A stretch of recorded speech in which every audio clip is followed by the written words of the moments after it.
حضرت بایزید بستامی کہتے ہیں کہ میں نے اپنی ماں کے آگے ہاتھ جوڑے، میں نے کہا امی تجھے راضی کروں یا رب کو راضی کروں؟ تو اپنے حق مجھے معاف کر دے، اللہ کو میں راضی کر لیتا ہوں۔ ماں نے کہا جاؤ پتر میں اجازت دیتی ہوں۔ گئے جنگلوں میں ذکر و فکر میں لگے رہے، تنہائی میں اس کو یاد کرتے رہے، دن رات ذکر کے چراغ روشن رکھے۔ 12 سال گزر گئے حق کی تلاش میں۔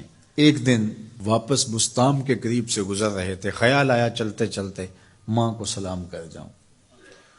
دروازے کو دستک دینے لگے تو اس خیال نے ہاتھ روک لیا کہ ساری زندگی ماں کو سکھ تو دیا کوئی نہیں، اب دکھ بھی کیوں دینے لگے ہو؟ رات کا ایک پہر بیت گیا ہے، سردیوں کی لمبی رات ہے، ماں بستر میں لیٹی ہوگی، تیرے لیے اٹھے گی، دروازہ کھولے گی۔ دروازے کے ساتھ ہی لگ کے بیٹھ گئے اور ساری رات کاٹ دی، اس خیال سے کہ ماں کو تکلیف نہ ہو۔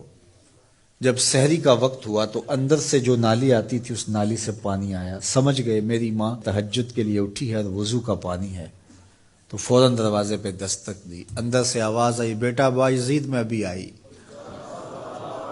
مائیں بیٹوں کے دستک کے انداز سے جان لیتی ہیں یہ کس بیٹے کے ہاتھوں کا لمس ہے۔ 12 سال کے بعد آئے، دستک دی، کہا بیٹا بایزید میں ابھی آئی۔ ماں کی تو نگاہیں ہی دروازے پہ رہتی ہیں۔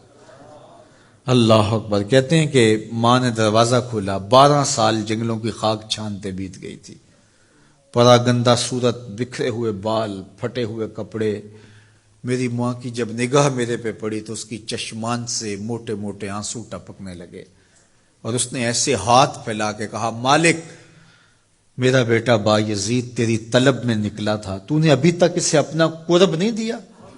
حضرت بایزید بستامی کہتے ہیں 12 سال کی ریاستوں سے جو کچھ نہیں ملا تھا ماں کے اٹھے ہوئے ہاتھوں سے مل گیا۔ میں نے کہا مالک میں تجھے کہاں ڈھونڈ رہا ہوں، تو کہاں موجود ہے؟ تو ماں باپ کی رضا اللہ کی رضا کا دروازہ کھولتی ہے۔ جن لوگوں کے ماں باپ ناراض ہیں اور وہ جا کے پیر صاحب کی خدمت کرتے ہیں، اور میاں ماں کے قدم چومو، باپ کی ٹانگیں دباؤ، ان کی خدمت کرو، تمہارے پہلے مرشد وہ ہیں، ان کو راضی کرو، پھر کسی شیخ کامل کی صحبت میں آنا، دیکھو کیسے دل کی بند کھڑکیاں کھلتی ہیں۔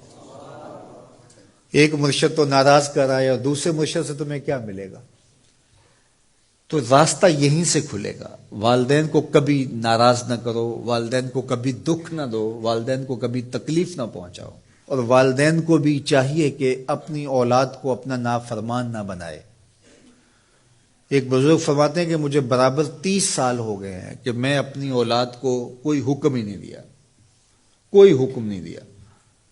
کوئی چیز مجھے چاہیے بھی ہوتی ہے تو میں بصیغہ امر نہیں کہتا، بلکہ ایسے ہی بات کر رہی، پانی چاہیے تو یہ نہیں کہتا بیٹا پانی لے کر آؤ، میں ویسے کہتا ہوں پیاس لگی ہوئی ہے، تو اگر وہ سمجھ جائے اور وہ خود لے آئے تو اچھی بات ہے، لیکن اگر وہ نہ لائے تو میں نے اس کو حکم ہی نہیں دیا، امر ہی نہیں کیا، تو اس امر کی مخالفت ہی لازم نہیں آئے گی۔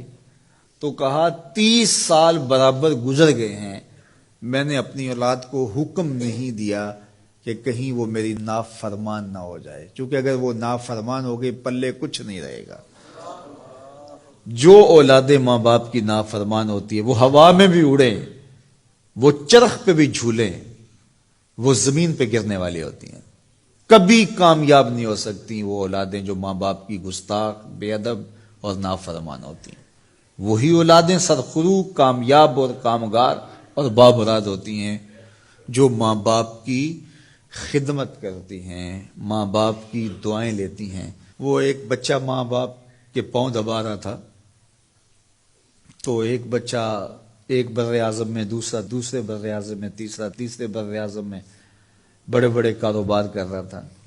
تو کوئی اس کا دوست ملنے آیا، اس نے کہا کہ اس نکمے کو بھی کہیں بھیج دو، فلاں جو ہے وہ یورپ میں ہے، فلاں امریکہ میں ہے، وہاں اتنی بڑی کمپنی اس نے کھولی ہوئی ہے، اس نکمے کو یہاں بٹھایا، اس کو بھیج دو، یہ تو نکمہ کسی کام کا نہیں۔ کہا یہ نکمہ ہی تو میرے کام آ رہا ہے، کہ نکمہ ہی تو میرے کام آ رہا ہے۔ تو اولاد خوش نصیب ہے کہ اپنے ماں باپ کی خدمت کرے اور ان کے ساتھ حسن سلوک کرے۔